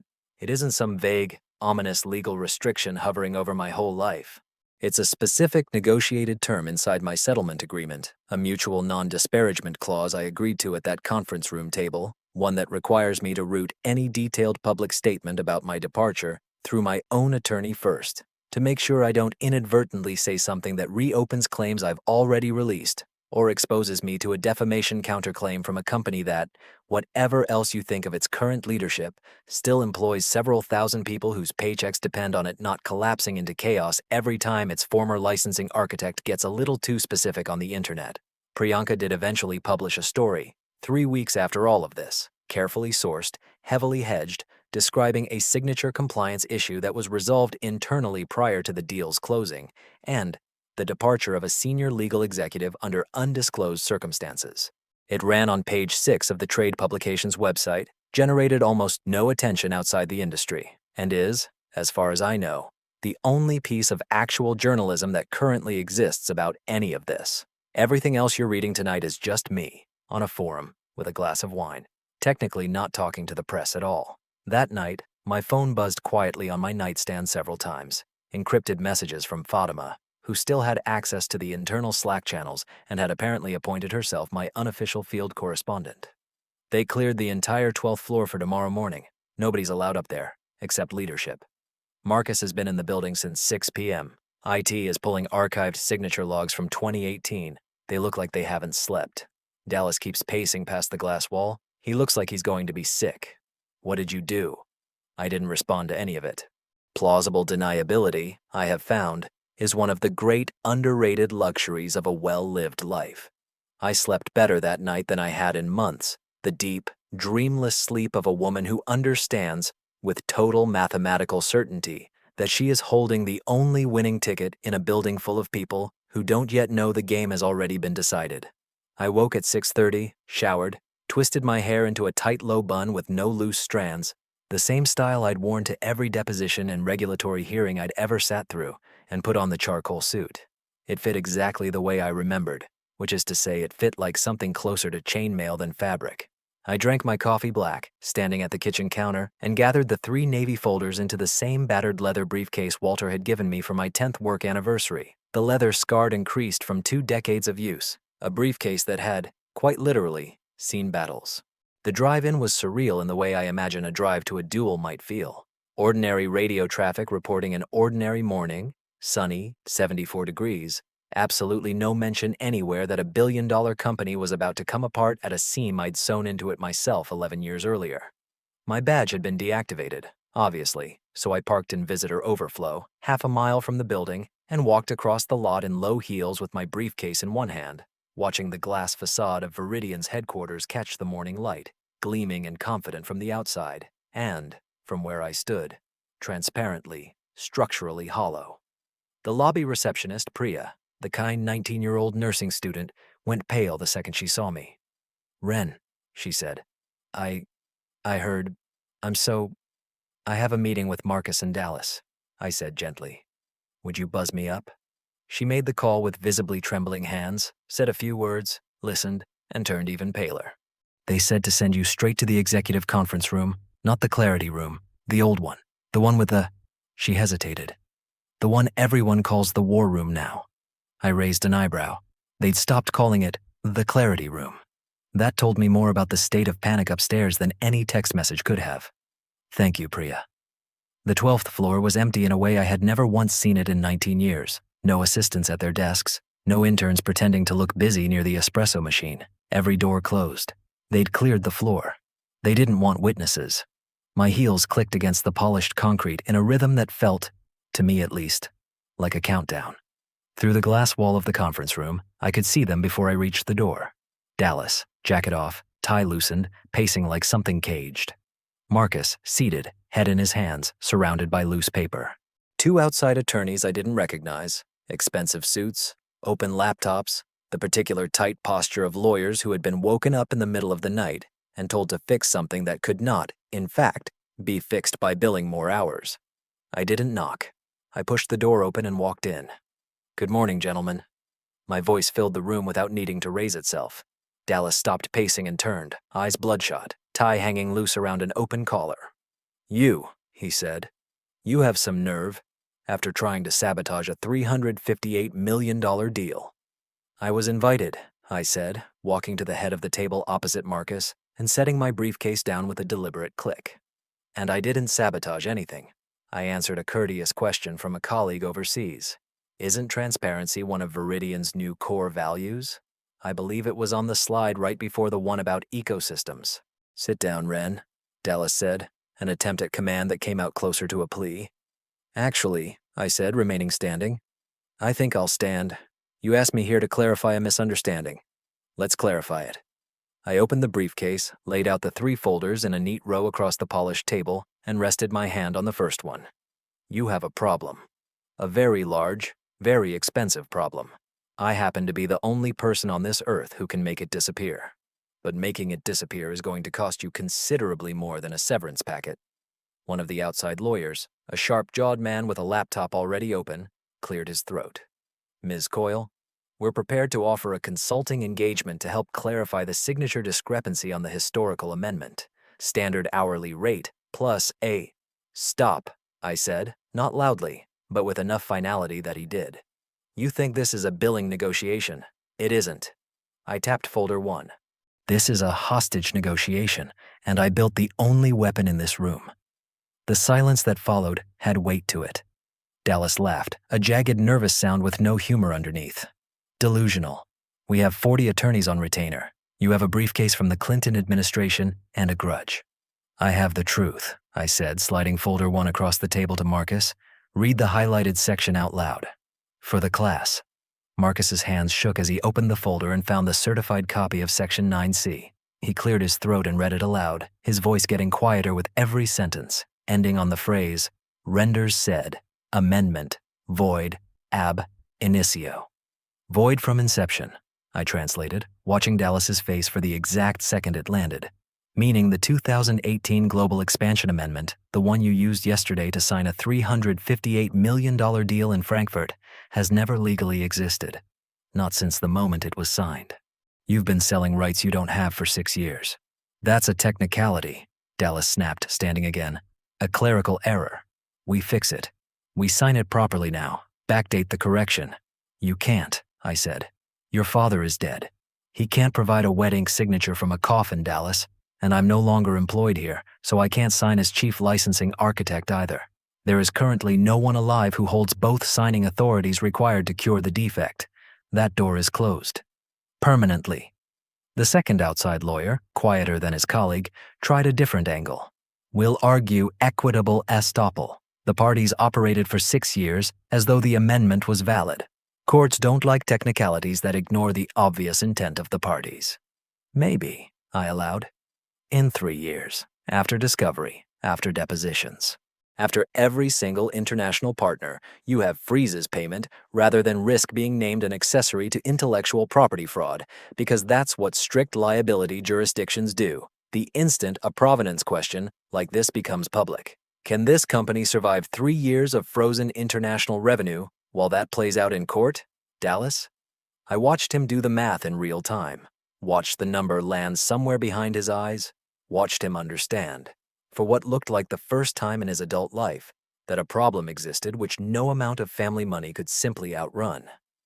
Read me the Singapore numbers, I said to Marcus, before Dallas could regroup, because I wanted the full weight of folder 2 on the table before we moved anywhere near a resolution, and because a hostage negotiation, done properly, requires the other side to fully understand the size of the hostage before you ever discuss ransom.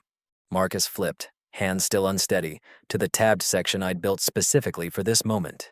Singapore, he read. Hospital network licensing, executed 2019, cumulative revenue to date, $112 million. Brazil, I prompted. National distributor agreement, executed 2020, $94 million. The Gulf States Consortium you were so eager to renegotiate on more favorable terms a few months ago, Dallas. The one where you told me to stop bogging you down in the how. Marcus's voice had gone almost mechanical by this point, reading numbers the way a man reads a eulogy for a life he didn't realize was already over.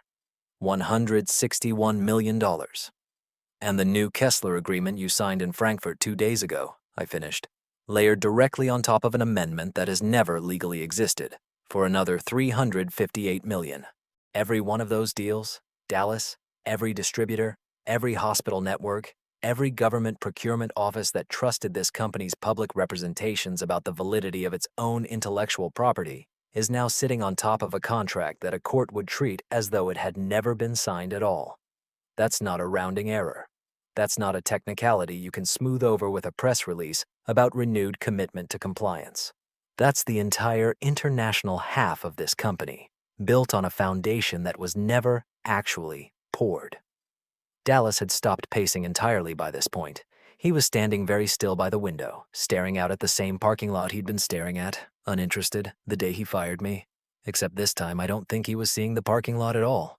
I've thought since about what he might have actually been picturing in that silence, whether it was his father's face, or the shareholders, or simply the abstract, dawning shape of a life about to become permanently more complicated than a podcast about founder energy had ever prepared him to handle. Whatever it was, when he finally turned back around, some of the performance had gone out of him entirely, replaced by something quieter and considerably more honest. "What do you want?" he said, quiet now, the bluster drained out of him. You want your job back, is that it? Fine. Come back. We'll pretend none of this happened. I actually laughed at that, a real laugh, surprising even myself. My job. You think I want to come back to a cubicle and report to a man who once compared contract review to closing on a house in 1992? I slid folder 2 across the table. This is a full accounting. Every deal executed under the defective amendment since 2018. Counterparties, dates, revenue. $794 million in cumulative international licensing revenue collected under an instrument that legally does not exist and reported to shareholders in your public filings as valid, enforceable, intellectual property. If this reaches the Securities and Exchange Commission, Dallas, it isn't a contract dispute anymore. It's securities fraud. You personally attested to the validity of these agreements in the company's most recent 10-K filing. That's not a fine. That's federal prison. Marcus made a small, strangled noise and reached for a glass of water that wasn't there. And then, because the universe apparently enjoys a good structural collapse, Marcus's laptop chimed with an incoming email, and I watched his face change again, this time in a way I hadn't planned for and didn't expect. Because I want to be honest with you, this next part, I did not see coming, even though I had built almost everything else in that room myself. Marcus stared at his screen for a long moment, then looked up at Dallas with an expression I can only describe as a man watching a second building collapse on top of the first one. Dallas, he said very quietly, this just came in from the board's outside auditor. They're asking about the private equity term sheet. Dallas went white. Actually white, the blood visibly draining from his face in a way I had genuinely never seen happen to a living person before. Not now, Marcus. What private equity term sheet? I asked, because of course I asked. Because a folder had just walked into the room that I hadn't built myself, and an architect never ignores an unexpected structural finding. Marcus, rattled past the point of loyalty, turned his laptop toward me before Dallas could stop him. On the screen was a term sheet, dated 6 weeks earlier, for the sale of Viridian's entire international licensing division, the division I had built, to a private equity firm out of Chicago for $210 million, a transaction Dallas had been quietly negotiating behind the board's back, using the very same defective 2018 amendment as the collateral basis for the international rights being sold, without disclosing to the buyer, or to his own board, that the underlying rights were legally void. He hadn't just been selling licenses, he didn't have to overseas partners. He had been actively trying to sell the entire defective foundation itself to a private equity firm for a personal payout structured, according to the term sheet, to include a $9 million advisory fee payable directly to Dallas Hendricks upon closing, a fee his own board had no idea existed. You were selling the company out from under the board, I said slowly, and for the first time in this entire saga, I felt something other than calm calculation. I felt genuine, old-fashioned anger, the kind Walter used to get right before he'd fire off a furious email at 2 a.m. You weren't just careless with your father's company, Dallas. You were actively defrauding your own shareholders for a personal payout, using a foundation you didn't even understand you didn't legally own. That deal never closed, Dallas said quickly, desperately. It's not relevant. It's preliminary. It doesn't matter. It's discoverable, the sharp-jawed lawyer said quietly, closing his laptop with the specific gentleness of a man handling something that might detonate. If the SEC opens an inquiry into the licensing fraud, this term sheet comes out in the first round of document requests. It's not going away, Dallas. The room went very quiet. Even the air conditioning seemed to hold its breath. How did you even find out about the term sheet? Dallas finally asked me, his voice hollow, as though the discovery of a second catastrophe had briefly displaced his anger about the first one entirely. I didn't, I said honestly, because I have never once, in this entire saga, needed to lie about anything, the truth being considerably more damaging than anything I could have invented. Marcus's inbox found it for me. I'd like to point out for the record that I haven't opened a single document in this room that wasn't handed to me voluntarily by someone currently employed by this company. Everything I know because you built a structure so brittle it started confessing to strangers the moment anyone leaned on it. Marcus, to his credit, looks genuinely sick, not performatively sick the way Dallas had been performing distress all morning, but the specific gray, hollowed-out look of a man realizing, in real time, the precise moment his own career had quietly ended without his permission. Dallas, he said quietly, I need to be very clear with you. On the record, in front of counsel. I was never informed of this term sheet. If the board finds out I had prior knowledge and didn't disclose it, that's the end of my license. And I am not doing that for you. I am not going to prison to protect a $9 million advisory fee I didn't even know existed. Nobody's going to prison, Dallas snapped, though his voice cracked slightly on the word prison, the particular crack of a man saying a sentence he no longer entirely believed. Actually, the sharp-jawed lawyer said carefully, depending on how the SEC characterizes the relationship between the undisclosed advisory fee and the timing of the licensing revenue misstatements, there's a real argument for personal liability under Section 10(b)(5). I'm not saying that to be dramatic. I'm saying it because you need to understand the actual exposure before you decide how to handle the next hour. I let that sentence sit in the room for a moment, watching it land the way I'd watched every other sentence land that morning, watching Dallas do the specific mental arithmetic of a man who has never once in his life had to seriously consider the inside of a federal courtroom, watching that arithmetic arrive, finally, at a number he did not like. "This is insane," Dallas said, mostly to himself now, pacing again, running a hand through hair that had, I noticed, started the morning gelled into something aspirational and was now simply disheveled. 6 weeks ago, I had a $358 million deal, a private equity exit on the table, and a board that thought I was finally proving myself. Now I've got a foundational contract that never existed, a licensing architect holding a check for $14 million, and a securities fraud exposure my own general counsel just said out loud in front of outside witnesses. "Welcome to owning something you didn't build," I said, and I did not say it unkindly, though I suspect it landed that way. This is what it actually feels like to be responsible for something. It's not a podcast topic. It's a math problem with real consequences, and it doesn't care how confident you sound while you're getting it wrong. "So," I said, reaching for folder 3 and letting the moment stretch just long enough for everyone at that table to fully absorb the size of the hole they were standing in. "Now that we've established the true scope of the crater beneath this building, let's talk about how you avoid falling into it." "How much?" Dallas asked, defeated now, all the swagger gone out of his voice. "Just say the number." $1 million, he tried, before I'd even opened folder 3. $2 million. "Dallas," I said, almost gently, the way you'd correct a child who'd badly misjudged the size of something. "You're thinking like a manager negotiating a bonus. I need you to think like an owner facing an obligation because that's what I actually am here." I opened folder 3 and turned my original 2007 employment contract to face him. Section 11. "Read it, Marcus." Marcus read it aloud, his voice cracking slightly on the number. 1.75% of gross international licensing revenue generated from structures personally authored by the employee, retroactive to date of deployment, vesting immediately and irrevocably upon involuntary termination without cause. "A royalty," Dallas said. "Fine. 1.75% of this month's international sales. That's what? A few $1,000s? Retroactive to date of deployment," I corrected, watching Marcus do the math before Dallas could even finish objecting, watching the color drain fully out of Marcus's already pale face. "That's 2018, Dallas. You owe me 1.75% of $794 million in past revenue, plus ongoing royalty on every future international dollar this architecture generates, for as long as it keeps generating revenue, which, given that literally no one else at this company understands how to maintain it, is likely to be for the rest of your professional life." The room did the math in silence.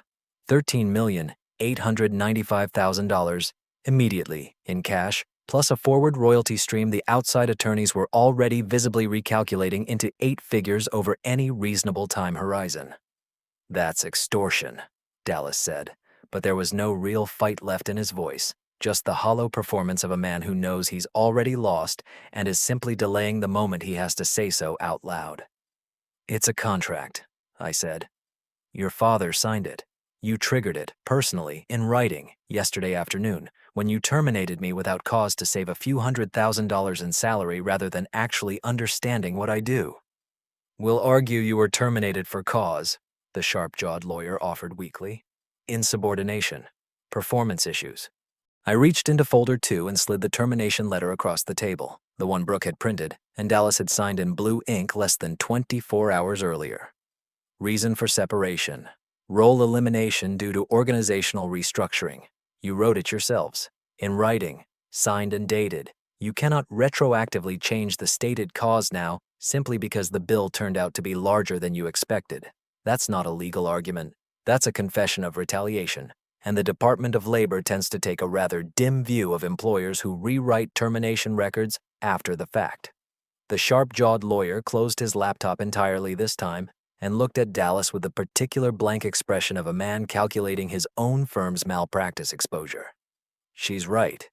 If we try to recharacterize the termination now, it strengthens every claim she has. We can't touch it. $13.9 million, Dallas said, staring at the table. I don't have that kind of liquid cash sitting around for a settlement. Then find it, I said. Sell the boat. Sell the place in Aspen. Or explain to your board, in the same meeting where you explain the private equity term sheet you never disclosed to them, exactly why the company suddenly needs to dip into emergency reserves.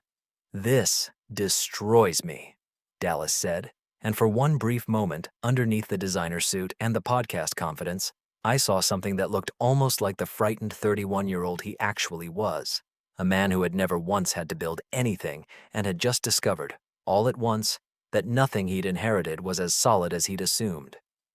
If I pay this, the board's going to want to know why. They're going to see the term sheet. They're going to fire me. That, I said without an ounce of sympathy I did not actually feel, was always going to happen the moment you decided pruning the tree mattered more than understanding the roots. You can be the CEO who paid a large settlement to a wrongfully terminated employee, expensive, embarrassing, but survivable. Or you can be the CEO who hid an unauthorized private equity sale from his own board while unknowingly selling rights that never legally existed, and lost the company entirely. That choice is yours. I have a beekeeping class at 11. I need an answer before I leave. That, I said quietly, and I meant it more sincerely than anything else I said that entire morning, was always going to happen the moment you decided this company was something you inherited rather than something you were responsible for. I'm not the one who put that term sheet in front of the auditors, Dallas. I'm not the one who negotiated a personal advisory fee behind your own board's back. I built a foundation, and I protected it faithfully for 19 years through every single leader who sat on top of it, including you, right up until the day you decided the person who built it was disposable. Everything else in this room this morning, every dollar, every crater, every phone call to Frankfurt, that's not revenge. That's just what happens eventually to a structure that gets used carelessly for long enough. I didn't do this to you. You did this to yourself, roughly 6 weeks before you ever fired me, the day you signed a term sheet you knew your own board wouldn't approve. I just happened to be the person standing close enough to notice when the whole thing finally gave way. Nobody said anything for a long moment. Even the outside lawyers, men who bill by the hour for exactly this kind of theater, seemed to understand that nothing they could add would improve on the silence. Marcus looked at Dallas. Dallas, after a long, silent moment, gave a single, defeated nod. Pay her, he said to no one in particular. It's the only way to unfreeze the German deal before it collapses entirely. The next hour was the real war, the part almost nobody outside a negotiation ever sees. The drafting. Sterling, the sharp-jawed outside attorney, slid a laptop toward me with a preliminary settlement structured as a lump sum payment in exchange for a full release of claims, a retroactive validation signature on the defective amendments, a standard non-disclosure agreement, and, buried in Section 4, a 5-year global non-compete in the entire data licensing sector. Delete Section 4, I said. Standard for a payment this size, Sterling said. We can't have you walking straight to a competitor with this knowledge. I'm not an employee anymore, I said. I haven't been for weeks.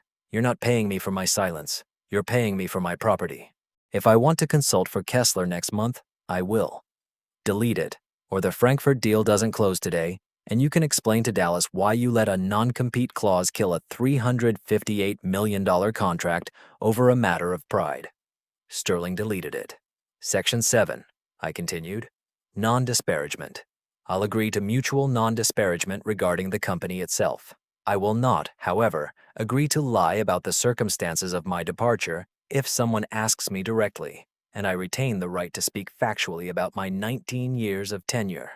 We can live with mutual language, Marcus said, visibly trying to be useful, trying, I think, to salvage some version of his own conscience out of the wreckage of the morning. Section 6, I continued, tapping the screen. You've listed my unvested equity as forfeited, standard language, consistent with the policy I wrote myself, as Dallas already so generously pointed out this morning. I'm not disputing the policy. But given that I am now, functionally, being compensated as a former owner rather than a terminated employee, I want the company to exercise a buyback on my vested shares at current fair market valuation, in cash, as part of this settlement, rather than leaving me as a minority shareholder in a company I have absolutely no interest in continuing to monitor for the rest of my life. Sterling made a small noise that might have been a laugh if the situation had allowed for laughing. That's another $4.2 million at last valuation, he said. Correct, I said. Add it to the wire. Dallas didn't even argue this one. I think by that point, he'd stopped tracking the individual numbers entirely and had simply started waiting for the bleeding to end. And Section 9, I said. COBRA continuation and supplemental health coverage. Employer paid for 18 months following termination, given that my termination was, again, without cause, after 19 years of continuous service. That's not standard for a severance this size, Sterling said, though with noticeably less conviction than he'd had an hour earlier defending the non-compete clause. Nothing about this morning has been standard, I said. I'd have thought you'd noticed that by now. He added it without further objection. One more addition, I said. Section 8. I want a formal, signed, wet ink letter of apology from Dallas Hendricks, acknowledging that my termination was a serious error in judgment and thanking me, specifically for 19 years of service to this company. I want it framed. That's humiliating, Marcus said. It's necessary, I said, which was true, though not for any reason I intended to explain to that room. I wasn't doing it for a legal file. I was doing it because I intended to hang it, framed, in the small mudroom off my kitchen where I keep my beekeeping gear, directly above the hooks where I hang my gloves, so that every single morning for the rest of my life, before I walked outside to check on 40,000 creatures who had never once needed to be told how to build something correctly, I would see, in writing, in a young man's own hand, an acknowledgement that architecture always outlasts arrogance, they argued. They called Dallas back in from the hallway where he'd retreated to make a furious phone call to his father's old estate attorney. He returned looking, genuinely 10 years older than he had that morning. Fine, he snapped. The apology, the money, whatever. Just sign the retroactive validation so I can wire funds to Frankfurt before Kessler pulls out entirely. Money first, I said. Wire transfer? Confirmed, before my pen touches anything. We can't move that much cash in an hour, Dallas said. You're a company with $1 billion valuation, I said. Call your relationship banker. It can absolutely happen in 10 minutes if you actually want it to. Priya, our CFO, who had joined the room somewhere in the last 20 minutes and had been quietly watching the entire collapse with the flat expression of someone updating her resume in real time, made the call. We sat in a silence that stretched almost 15 minutes, the longest 15 minutes, I imagine, of Dallas Hendricks's entire sheltered life. I stared at the abstract painting on the far wall, something chaotic and stormy in navy and gray, and thought, not for the first time that morning, that whoever bought Viridian's conference room art had excellent, unintentional taste. I thought during those 15 minutes about the folding chair in the garage, the one I used to balance my laptop on while I drafted the very first version of the document that had, in the end, made this exact morning possible. I thought about Walter pacing that garage with a cigar he wasn't supposed to have indoors, telling me to make it bulletproof, make it so tight that if anyone tried to breathe without paying for it, they'd owe us for the oxygen. I don't think either of us, in that garage, 20 years younger and running on instant coffee and pure stubbornness, ever pictured this particular room, this particular silence, this particular number sitting somewhere in the space between a bank's servers and my own phone, refusing to arrive fast enough. I thought about the currency coma in Osaka and the disabled alert system in West Africa, all those invisible nights of careful, unglamorous work that nobody photographed, each one a single thread in a rope that had, this very morning, finally been pulled taut enough to hold the full weight of a man's arrogance. I did not think, particularly, about Dallas. There wasn't much left to think about him in that moment. He was simply the current occupant of a chair that had, over 19 years, held several different people, some of them careful, one of them careless enough to finally test whether the floor beneath it was real. My phone buzzed. A notification from my bank. Deposit received. $18,095,000. I checked the account balance twice just to be certain, and then I picked up the cheap ballpoint pen I'd pulled from my handbag that morning, the same handbag that had, weeks earlier, carried an encrypted drive next to a tube of lip balm, and I signed the retroactive validation amendment, curing, at last, the defect I had allowed to sit dormant for 6 years. Then I signed the settlement agreement itself. Done, I said, capping the pen. I closed my briefcase and left the 3 folders sitting empty on the table, because their work, finally, was finished. Pleasure doing business with you, Dallas. He didn't look up. He was staring at the table, already, I suspect, rehearsing whatever explanation he was going to give his board about the sudden hole in the company's cash reserves, an explanation that would, within the week, also have to include a private equity term sheet he'd never disclosed and a $9 million advisory fee that would very quickly become the subject of its own separate, considerably more painful investigation, one I had absolutely nothing further to do with, and did not need to. I walked out of that conference room and down the empty 12th floor hallway one last time. In the elevator, alone, I watched my own reflection in the mirrored doors, and I looked, I thought, remarkably calm for a woman who had just detonated a billion-dollar company's foundation and walked away with the pieces she wanted. The adrenaline didn't hit until the lobby, a sudden bone-deep exhaustion that felt less like triumph and more like the specific tiredness that follows any long war, even one you win decisively. Priya was still at the front desk. She looked up, terrified to make eye contact, the way people look at someone who has just walked out of a room they know contained a catastrophe. "It's okay, Priya," I said. "I'm leaving for good this time." "Did it go all right?" she whispered. "It went fine," I said. Then, because some part of me couldn't resist one last small mercy for the building I'd spent 19 years protecting, I added, "There's a peace lily in what used to be my office. Don't bother watering it. Let it go. It never liked the air conditioning in this place anyway, and neither, honestly, did I." I walked out through the glass doors into air that smelled absurdly sweeter than usual, the particular sweetness of early retirement arriving 11 years ahead of schedule. I got into my car, tossed the briefcase onto the passenger seat, and didn't drive home immediately. I drove instead to a small roadside bar about 4 miles out, a place called The Anchor, all peanut shells and buzzing neon, the kind of dump where Walter used to take the whole team after we closed a major deal in the early years, back when the whole team meant 4 people crammed into a garage that smelled like burnt rubber. It was 11:30 in the morning. The place was empty except for the bartender, a man named Gus who looked like he'd been carved directly out of granite sometime around the Reagan administration. "Ren," Gus said, blinking in genuine surprise, "haven't seen you in years. Shouldn't you be up in that glass tower?" "Not anymore, Gus," I said, climbing onto a stool. "I'm retired." "Retired? You look too young for that." "I got a very generous severance package," I said. "Well, congratulations. What are you having?" "Champagne," I said. "The cheap stuff. Cold."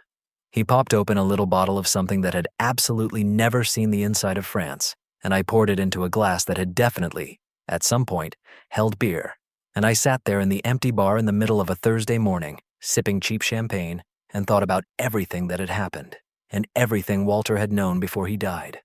I thought about Dallas, somewhere back at Viridian, already spinning a version of the morning's events for the board, calling it a strategic legal settlement, using the word fortify as many times as he could fit into a single sentence. He would probably survive it, in the narrow sense that men like Dallas usually do fall upward rather than down, cushioned always by family money, and the general human reluctance to believe that a person born into that much comfort could genuinely be the architect of his own downfall.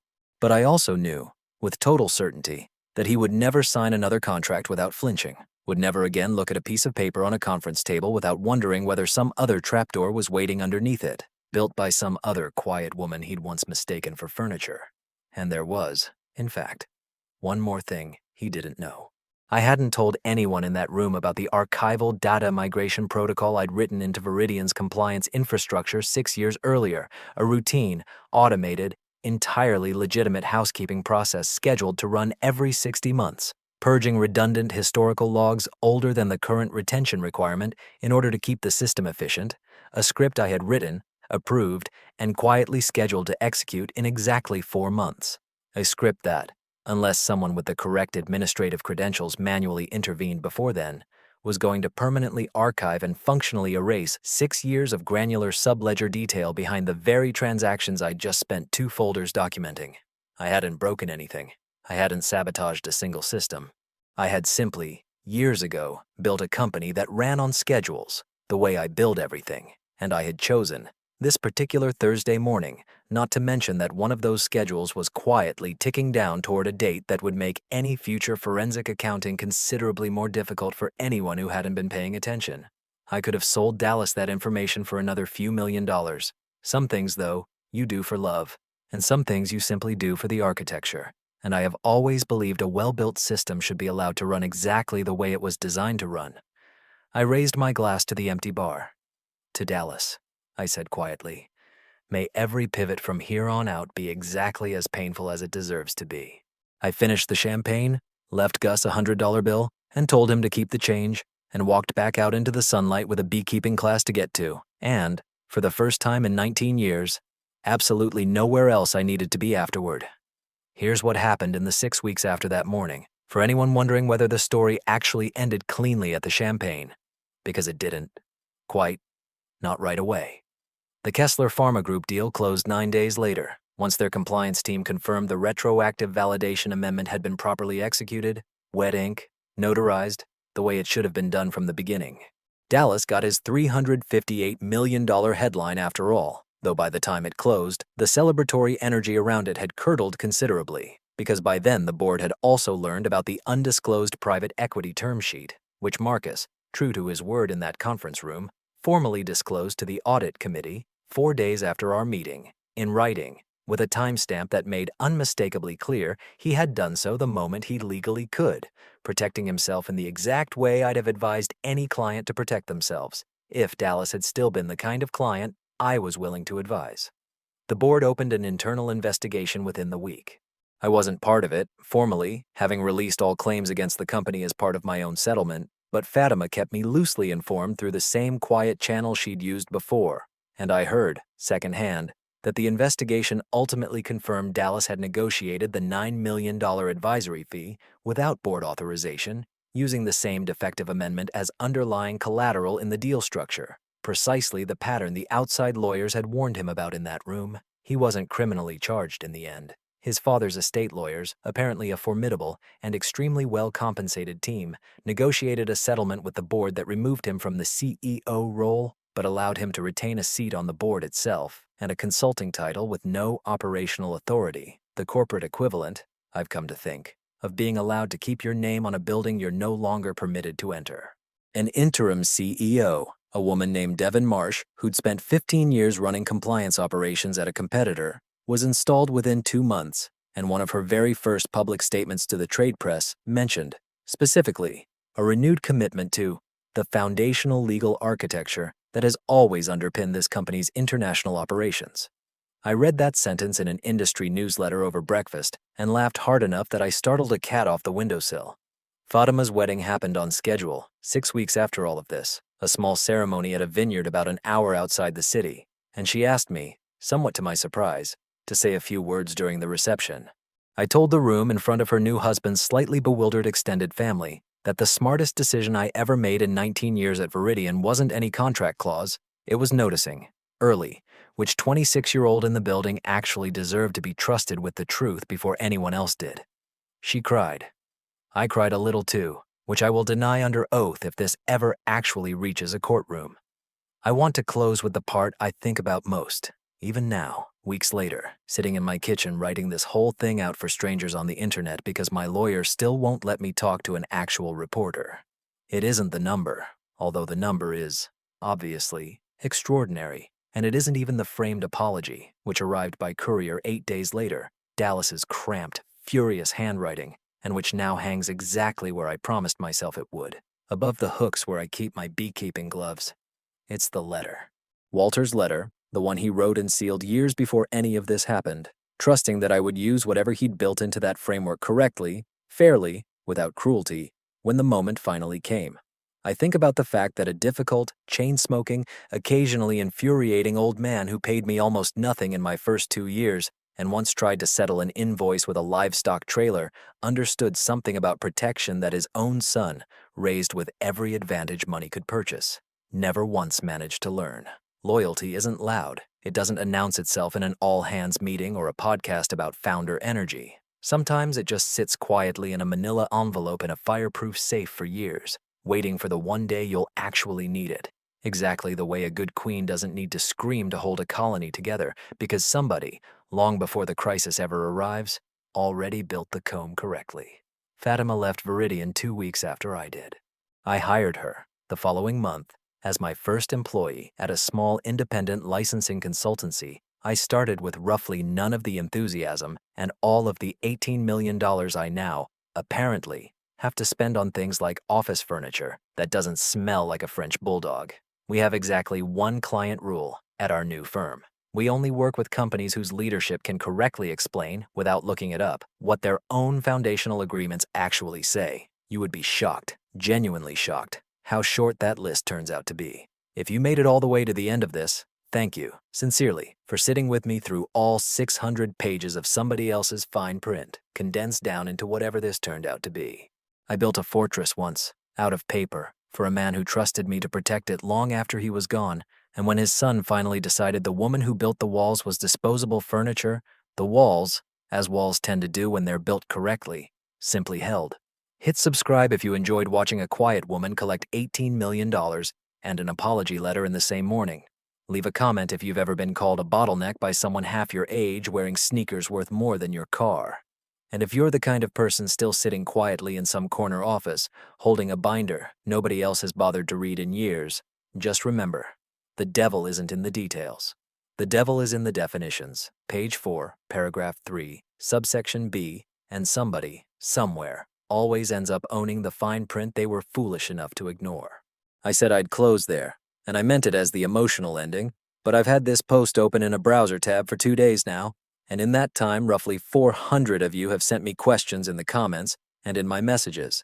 And since I clearly have no ability to leave well enough alone, let me answer the ones that kept coming up, because a few of them actually matter. And because, apparently, once you tell strangers on the internet you took down a Nepo baby CEO with a hole punch and a photographic memory, they want the receipts. The first question, by a wide margin, was some version of, did you know all along you'd eventually use the wet ink clause against them, from the very beginning, back in 2007? I understand why people want that answer. It makes for a cleaner story, a woman who plots revenge for 19 years in total silence, patient as a spider. It isn't true, and I don't want to lie to you, even in service of a better narrative arc. For the first 15 years of my career at Viridian, that clause was exactly what Walter and I always called it. A joke, an old man's paranoia frozen into legal language, a fire extinguisher nobody ever expected to actually need. I let the 2018 digital signature slide because I trusted the people around me and because, at the time, the company's survival and my own genuinely felt like the same project. The moment it stopped being a joke was the moment Dallas called my department a bottleneck in a room full of people who owed me their careers, and every single one of them said nothing. Everything after that was deliberate. Everything before it was just, honestly, a woman doing her job the best way she knew how, and getting a little lucky that doing it well happened to leave a very sharp tool sitting in a drawer for exactly the moment she'd eventually need one. The second most common question was some version of, why didn't you just sue them the normal way? Why go through the whole, elaborate email to Germany and the 2 weeks of silence? This one I can answer more directly, because it's a genuinely practical point, not just a narrative flourish. If I had gone straight to a lawyer and filed a breach of contract claim the week I was terminated, here is exactly what would have happened. Viridian's outside counsel would have spent 18 months arguing equitable estoppel, exactly the argument they eventually tried and failed to make in that conference room, except with far more time and resources to build it properly, because they wouldn't have been improvising under the pressure of a live, ticking, $100 million international deal. I would have spent 2 years and a substantial amount of my own money in discovery, depositions, and motion practice, with an uncertain outcome against a company with 40 lawyers on retainer and a board that had every financial incentive to bury me in procedural delay until I either settled cheap or ran out of money to keep fighting, by instead letting them walk voluntarily, publicly, enthusiastically into a fresh reliance on the defective amendment, and then simply asking a foreign counterparty's compliance-obsessed general counsel one polite question. I converted a slow, expensive, uncertain lawsuit into an immediate, undeniable, self-inflicted crisis that no amount of legal firepower could out-litigate, because you cannot argue your way out of a signature that legally never existed once your own newest international partner has frozen a 9-figure wire transfer over it. Patience wasn't cruelty.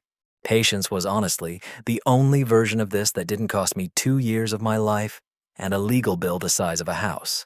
A number of you asked whether I feel any guilt about Marcus, our general counsel, who spent that entire morning looking, in your words, like a man having the worst day of his professional life. The honest answer is a little, but not much. And here's why.